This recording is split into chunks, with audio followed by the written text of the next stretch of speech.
हाँ जी, क्या हाल चाल है? सब कुछ बढ़िया है। पॉजिटिव नमस्कार से शुरू करते हैं। मूवी शूवी का र्यूमर मिल 139th एपिसोड है और ये बड़ा ही अच्छा एपिसोड होता है क्योंकि इसके अंदर मैं वो बोलता हूँ जो मुझे समझ में आता है कि आसपास न्यूज़ जो है इंडियन सिनेमा में क्या बन रही है और उसका क्या इन्फ्लुएंस मेरी समझ के हिसाब से है, क्योंकि ये न्यूज़ शायद आपने सुन रखी होगी। तो र्यूमर मिल कोई ब्रेकिंग न्यूज़ नहीं देता है, वो लार्जली ये बताता है कि इसका इन्फ्लुएंस ट्रू सेंस में क्या निकालना चाहिए। आपका भी व्यू पॉइंट हो सकता है और यही सब जो कॉन्वर्सेशंस होती हैं वो हेल्दी बनती जा रही हैं। बहुत अच्छा चल रहा है ये।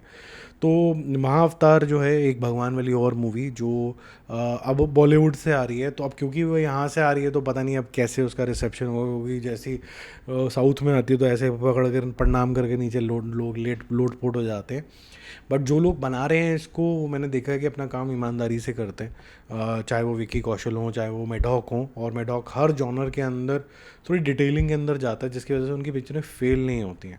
ओटीटी के अंदर भी तेहरान जो होती है वो बहुत रिस्पेक्ट पाती है, तो महाअवतार भी मेरे ख्याल से पूरी रिस्पेक्ट पाएगी। और एक ऐसी कहानी है जो शायद लोगों को ज़्यादा नहीं पता है। तो ये जो है क्रिसमस के अंदर आने वाली 2026 के अंदर, अभी विक्की कौशल का जो शेड्यूल है ऊपर नीचे हो गया लव एंड वॉर के चक्कर में, तो इसको मूव कर दिया गया 2027 में और विदाउट एनी डेट, कि अब देखेंगे कि कब रिलीज़ कर सकते हैं। जब छुट्टी छट्टी होगी, सबके पास थोड़ा सा समय होगा, तब हम करेंगे।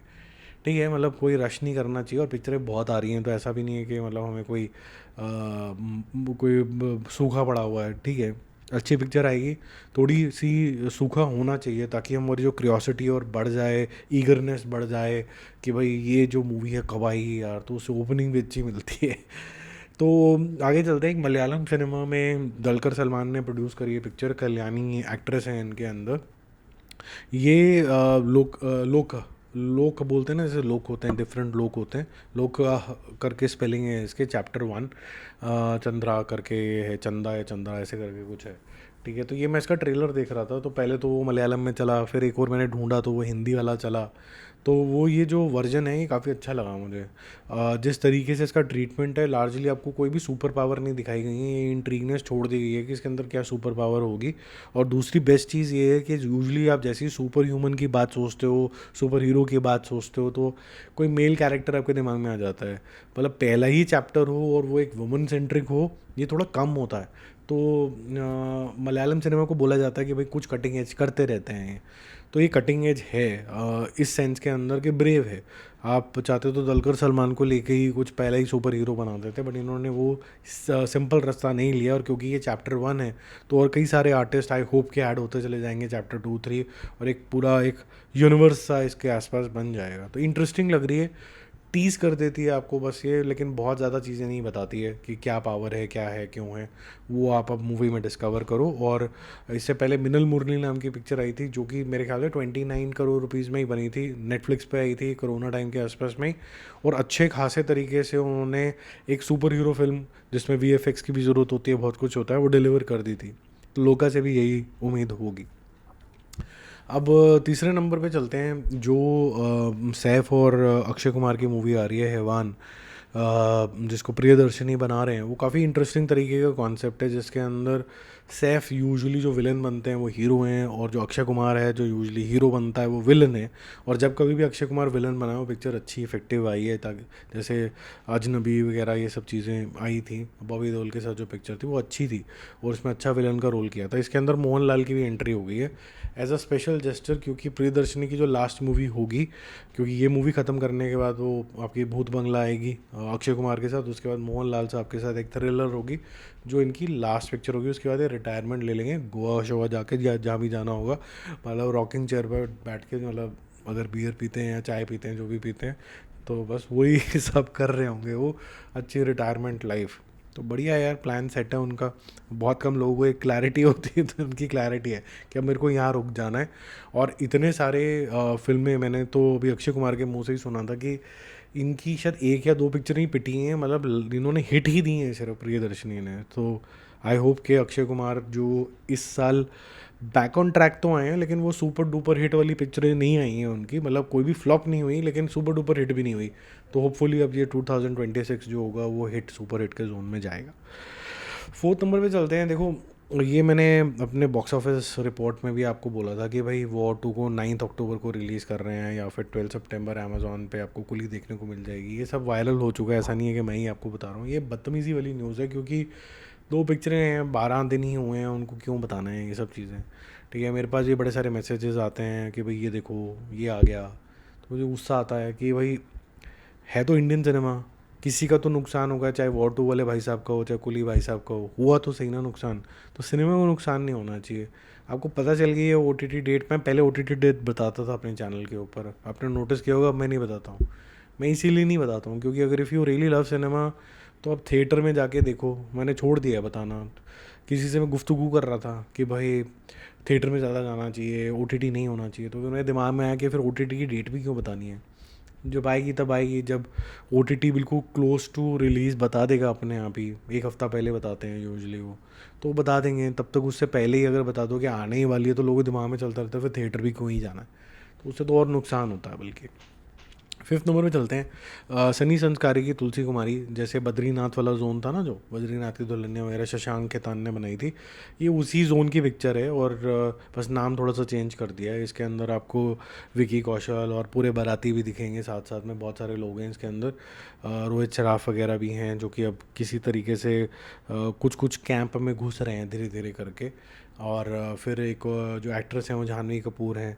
कभी कभी ऐसी वाली पिक्चरें जो होती हैं ना, जो मतलब थोड़ी फैमिली ओरिएंटेड से होती हैं, थोड़ा सा फन हो गया, लाइट हार्टेड सी, वो चल जाती हैं। और धर्मा प्रोडक्शन में इस तरीके की पिक्चरें जनरली फ्लॉप नहीं होती हैं, तो इस पिक्चर से थोड़ी सी उम्मीद रखी जा सकती है। मेरा जो बेट होगा ना इस तरीके की पिक्चर में, कोई कंसिडरिंग आजकल के जो ज़माने हैं, मतलब 150 करोड़ टाइप में ये पिक्चर अच्छा, मतलब अपना खर्चा भी पूरा कर लेगी और प्रॉफिटेबल भी हो जानी चाहिए मेरी समझ के हिसाब से। मैंने देखा नहीं है कितना बजट है, बट 150 करोड़ अगर ये कर लेती है थिएटर के अंदर तो एक अच्छा बिजनेस होगा इसके लिए, प्रोवाइडेड इसकी कॉस्ट भी उसी तरीके से रखी गई होगी, क्योंकि एक्टर्स बाकी बहुत ज़्यादा कोई महंगे नहीं है इंक्लूडिंग वरुण धवन। ठीक है, तो ये चलने की उम्मीद है मुझे। हाँ ठीक है, अब 6 नंबर पे चलते हैं। देखो मैं ये मानता हूँ कि अगर आपको अपॉर्चुनिटी मिलती है तो आपको और लोगों को ना इंकरेज करना चाहिए कि ऐसे ऐसे आप स्टेप्स लीजिए, आप ये कर सकते हैं, या फिर मैं आपके लिए अपॉर्चुनिटी क्रिएट कर सकता हूँ। बहुत से लोग हैं, मैं नाम लेके ही बात करूँगा, कृति सैनन हो गई या फिर ये कार्तिक आर्यन हो गई, ये रोते ही रहते हैं। मतलब एक गाड़ी ले ली, 2 गाड़ी ले ली, 4 गाड़ी ले ली, बड़े घर ले लिए, पैसा ही पैसा हो रहा है। हर दूसरी पिक्चर में आप होते हो, नाडिया वाला भी ले रहे हैं आपको, टी सीरीज़ वाले भी ले रहे हैं, फिर भी रोना है, हम आउटसाइडर हैं, हम आउटसाइडर हैं। आप देखिए कि हिंदी सिनेमा के अंदर कितने लीड्स हैं, मेल लीड्स हैं, कितने फीमेल लीड्स हैं, और कृति सैनन टॉप 5-6 में तो आती होंगी यंग एक्ट्रेस के अंदर, है ना, टॉप 5 में तो आ ही जाती होंगी। उस एज ब्रैकेट को देखा जाए तो और कौन है, और सक्सेसफुल भी हैं। तो मुझे लगता है कि यार ये रोना क्यों है, किस बात पे रो रहे हो। तो आपको अपॉर्चुनिटीज़ मिली हैं, आपने अच्छा किया है। कुछ अपॉर्चुनिटीज़ आपको नहीं मिली होंगी या फिर किसी ने छीन ली होगी, बिग डील यार। मतलब दुनिया में बिजनेस में इतना कुछ होता है, आपने टेंडर भरा, आपका टेंडर नहीं हुआ क्योंकि कोई किसी मिनिस्टर को जानता था, कौन सी बड़ी बात है इसके अंदर। मतलब if you can't take this in the right spirit you will be discouraging newcomers, जो थोड़ा सा भी पॉजिटिव होंगे इस क्राफ्ट को लेके, वो सोचेंगे कहाँ गंदगी में मैं जा रहा हूँ। फिर वो साउथ और नॉर्थ शुरू हो जाएगा। और साउथ में क्या सच्चाई है आपको पता है, वहाँ बिग बॉयज़ क्लब चलता है, वहाँ पर तो कोई बाहर का आ ही नहीं पाता है। तो मतलब क्या ही बातें ये करने बैठ जाते हैं, मुझे तो समझ में नहीं आता। ये चीज़ें जो है ना, ये थोड़ी चीप मेंटालिटी को रिफ्लेक्ट करती है। और इसी वजह से जो आपकी पर्सनल जो चीज़ें होती है ना, हाउ यू आर, वो कहीं ना कहीं रिफ्लेक्ट करती हैं जब उस इंसान को पर्दे के ऊपर भी देखते हो। तो जब मैं पर्सनली जब कार्तिक आर्यन को देखता हूँ तो मेरे दिमाग में यही प्ले कर रहा होता है, यार ये PR में ऐसा क्यों बोलता है, क्यों करता है ये बोलो ना सिंपल तरीके से यार कि मैं अच्छे तरीके से सक्सेसफुल अब हो गया हूँ, मेरे मतलब 40-50 करोड़ रुपए दुनिया मेरे को देने के लिए तैयार है। मैंने अगर 3 पिक्चरें कर ली तो मेरे को तो 150 करोड़ रुपए मिल गए सालाना। उसके बाद भी रोना है यार, मेरे तो आउटसाइडर हूँ, मुझे बाहर निकाल दिया, मुझे ये कर दिया, मुझे वो कर दिया। कोई और टॉपिक तो होगा, कंस्ट्रक्टिव टॉपिक तो होगा। और मैं एग्जाम्पल दे देता हूँ, कभी आपने शाहरुख खान के मुंह से सुना है ये चीज़, या फिर जो कोई अक्षय कुमार भी तो बाहर से ही आया, उसके मुंह से सुना है आपने कभी ये चीज़? आपने कभी विद्युत जामवाल जिसको कहते हैं कि जी अपॉर्चुनिटी नहीं मिली, उसके मुंह से सुना है क्या कभी ये चीज़? तो मुझे समझ में नहीं आता कि यार ये मतलब कुछ लोग का मतलब वो अपब्रिंगिंग का प्रॉब्लम है मुझे लगता है। 7 नंबर पे चलते हैं। एक बड़ी फैसिनेटिंग सी चीज़ है और ये मुझे बहुत अच्छा लगा कमेंट। हालांकि वो ट्रोलिंग वाले लोग तो कुछ भी ढूंढ लेते हैं उसके अंदर। रामायणा आ रही है और मुझे काफ़ी उम्मीदें हैं उससे। नमित मल्होत्रा को शायद हम सबसे ज़्यादा उम्मीदें हैं, इसलिए इतने सारे पैसे लगा दिए उन्होंने। 4-5 साढ़े 4 हज़ार करोड़ का बजट, बहुत बड़ा बजट होता है।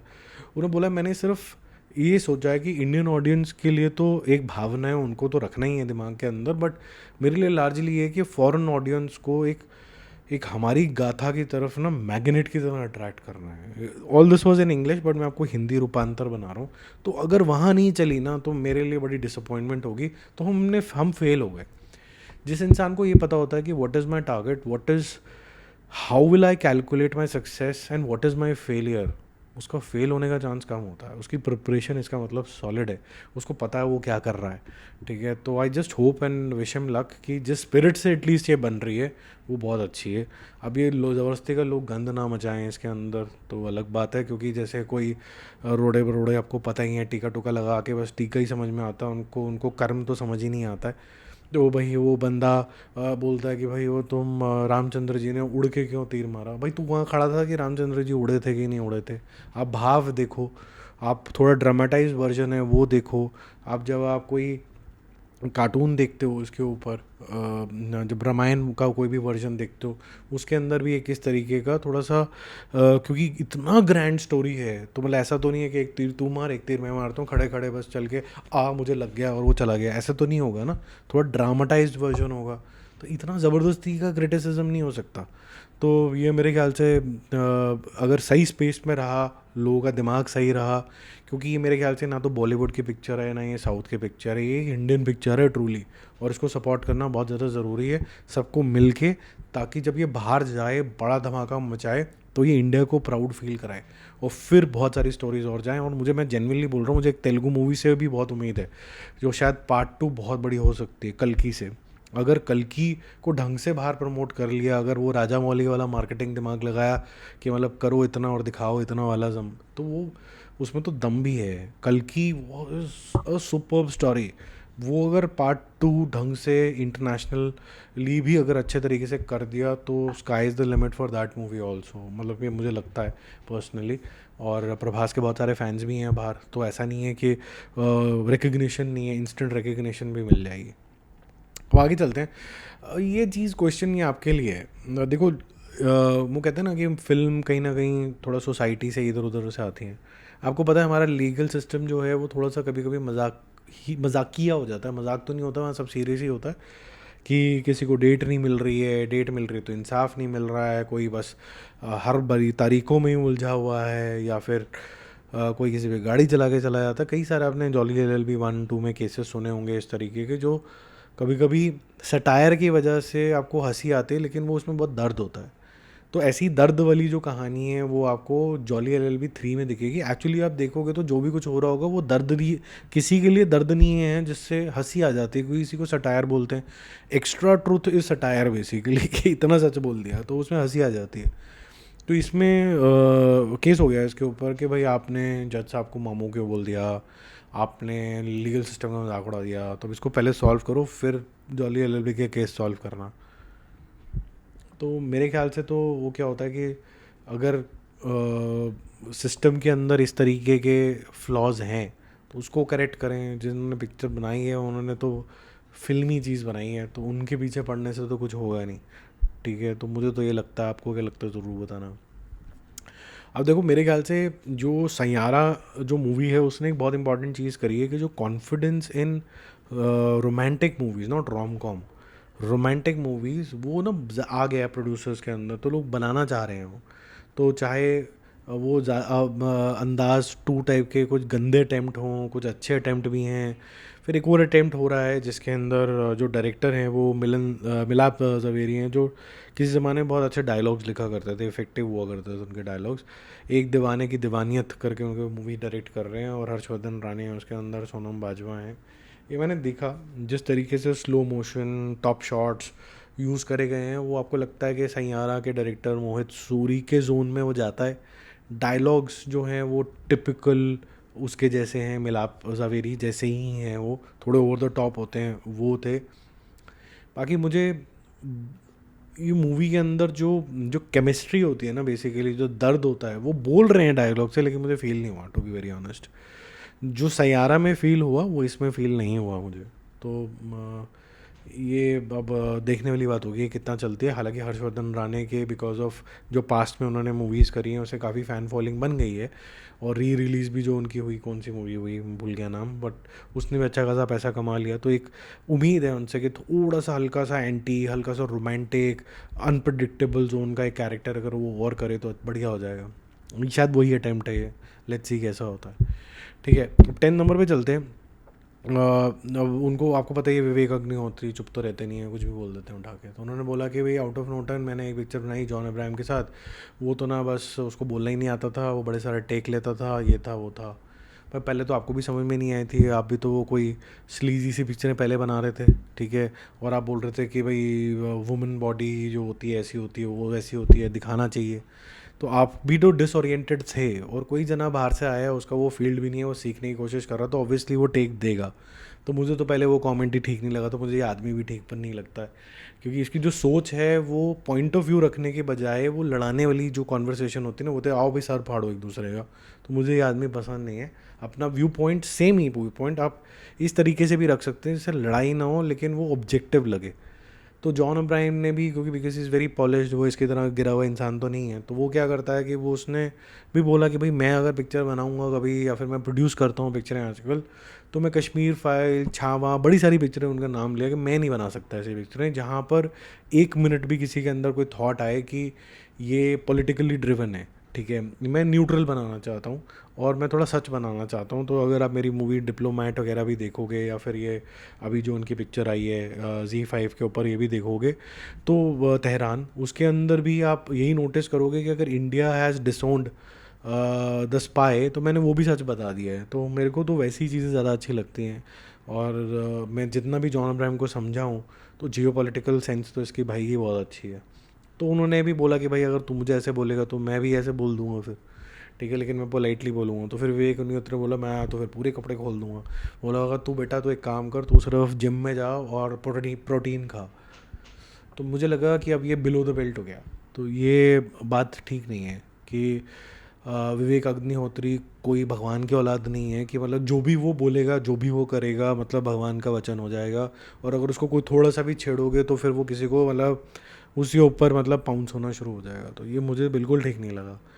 मैं रिस्पेक्टफुली आप लेयर करके, अगर किसी की पैंट उतारनी भी होती है, जैसे जॉन इब्राहिम ने भी लेयर करके इधर उधर करके 3-4 मूवीज़ का इकट्ठे नाम लेके अपना पॉइंट ऑफ व्यू रख लिया, आप भी वैसे कर सकते थे। थोड़ा सा आपको यहाँ पर डिप्लोमेटिक, थोड़ा सा पोलाइट होना पड़ता है, because you are from the same industry. और अगर आप कहते हो कि मैं इंडिपेंडेंट हूँ और मैं इंडिपेंडेंट मेकर हूँ, तो आप घंटा बाबा जी के भी नहीं हो, क्योंकि Z5 के ऊपर आप जाते हो जो कि कमर्शियल है। आप जिनसे वो अग्रवाल साहब से पैसे लेते हो वो और भी बॉलीवुड की पिक्चरें बनाते हैं।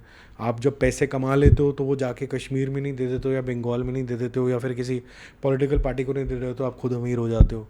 तो फिर आप ये कोई धर्म कर्म के काम तो कर नहीं रहे हो, आप अपने आप को अमीर बना रहे हो। या फिर आपने कोई स्कूल खोल दिया हो, आपने कोई ऐसा इंस्टीट्यूट खोल दिया हो जहाँ पर लोगों का जो ब्रेन वॉश सपोजिटली हो जाता है वो नहीं होगा, अब वो सही रास्ते चलेंगे। आपने कुछ ऐसा काम नहीं करा। सो आपने एक पिक्चर का रूपांतर दिया। और मेरा आपकी जो सेट ऑफ मूवीज़ होती है सिर्फ आपके लिए नहीं, बाकी जो भी वो लोग इस तरीके की पिक्चर बनाते हैं, मैं तो ये बोलूँगा कि पिक्चर का जो माध्यम है वो एंटरटेनमेंट तक ही छोड़ देना चाहिए। आपको हार्ड हिटिंग अलग अलग जॉनर की पिक्चरें बनाओ। ये जो हिस्टोरिकल पॉइंट ऑफ व्यू होते हैं ना, ये हमेशा कंट्रोवर्शियल होते हैं। और वो हो गया उस टाइम पे, वो घाव था, वो भर गया है। अब आपने फिर खरीद दिया जाके उठा के उसको, क्योंकि इंडिया के अंदर हिंदू मुसलमान का जो मुद्दा है, अगर वो रेस्ट होने लगता है तो फिर कोई आ जाता है फिर खरीदो उसको। तो ठीक है, अब सेटल तो करना ही है। अब ऐसा तो नहीं है कि भाई आप बोलोगे कि इतने सारे करोड़ों मुसलमान हैं कि बाहर निकालो उनको, ऐसा भी नहीं हो सकता। अगर आपका मन है निकालने का, तो फिर तो वो राष्ट्रपति साहब बैठेंगे किसी के साथ, वो बोलेंगे कि भाई हम हिंदू राष्ट्र बनना चाहते हैं, उसकी कोई पॉलिसी होगी कि हम हिंदूज़ को ज़्यादा फेवर करने लगेंगे, तो ये हमारी पॉलिसी है। अब मतलब आपको टैक्स कम देना पड़ेगा, आप जो बच्चे 2 से ज़्यादा करेगा उसको एडिशनल टैक्स होगा, तो आप डिस्करेज करोगे किसी कम्युनिटी को कि भाई आप यहाँ इंडिया में मत रहो, तो धीरे धीरे उनकी तादाद कम हो जाएगी। तो ये पॉलिसी से आप हैंडल करोगे। आप तलवारें तो नहीं निकलवा दोगे दोनों को, क्योंकि ये तो सभ्य समाज है। तो मेरे ख्याल से तो ये मूवीज़ का काम ही नहीं है ये सब चीज़ें खुरेदना, क्योंकि बहुत सी बातें होती हैं, पॉलिटिकल बातें होती हैं जो हमें पता ही नहीं होती हैं, जो पीछे चल रही होती हैं। आपको हाईलाइट करना है कुछ चीज़ें, आपका इंटेंशन अच्छा है कि बंगाल में क्या हो रहा है, good job done, but make a good documentary, create a good let's say feature for a news channel, वहाँ पर आप चलाओ। आप जो बता रहे हो अगर उसकी इतनी ऑथेंटिसिटी है तो न्यूज़ चैनल भी चलाएगा उसको कि भाई इन्होंने बहुत अच्छी रिसर्च करी है। आप डिस्कवरी चैनल को बेचो, इधर उधर को बेचो, आप बोलो कि हम ये डॉक्यूमेंट्री चलाने लगे। मूवीज़ के माध्यम से एक चीज़ का नुकसान होता है कि आप उसको नाटकीय रूपांतर देते हो, जैसे मैंने रामायण के केस में बोला, तो आपकी जो भावना होती है ना वो यहाँ से यहाँ चली जाती है। तो अगर इतना हेट होगा तो वो इतना बन जाता है, और उससे फिर डायर सिचुएशंस भी होती हैं, नफ़रतें और फैलती हैं, मेरे को तो ये लगता है। तो अगर इसको कंट्रोल किया जा सकता है for one purpose, not for the religion but for the country, क्योंकि आप सबसे ऊपर बोलोगे कि भारत माता की जय, जय हिंद, यही सब चीज़ें बोलोगे तो आपका कंट्री फर्स्ट अगर अप्रोच है तो आप वो चीज़ें बनाओगे जिससे कंट्री की एकता बने। तो आप क्या बनाओगे, आप बोलोगे कि मैं किसी सोल्जर की लाइफ के ऊपर पिक्चर बनाता हूँ जिससे एकता बने, मैं कोई ऐसी वॉर स्टोरी बनाता हूँ जहाँ हिंदू मुसलमान से ईसाई ने इकट्ठे लड़ा, ताकि जो लोग ऑफ ट्रैक भी होते हैं वो बोले कि यार देखो वो एक मुसलमान था वो उठा, वो एक सिख था, वो एक हिंदू था, वो एक ब्राह्मण था, चाहे ब्राह्मण था वो क्षत्रिय था, ये सब लोग मिल के कोई शूद्र था, जिसको भी आप कोई भी कैटेगरी में उठा लो, ये सब लोग मिल के ना क्या कर रहे थे, इंडिया को सेफगार्ड करने की कोशिश कर रहे थे। तो उससे स्पिरिट्स हाई होंगी कि इससे स्पिरिट हाई होंगी, आप खुद ही सोचो। ठीक है, तो बाकी आपकी समझ के ऊपर छोड़ते हैं चीज़ें। I hope I am making sense, if I am not making sense to you then politely you can express your opinion सभ्यता के दायरे में। Bye bye.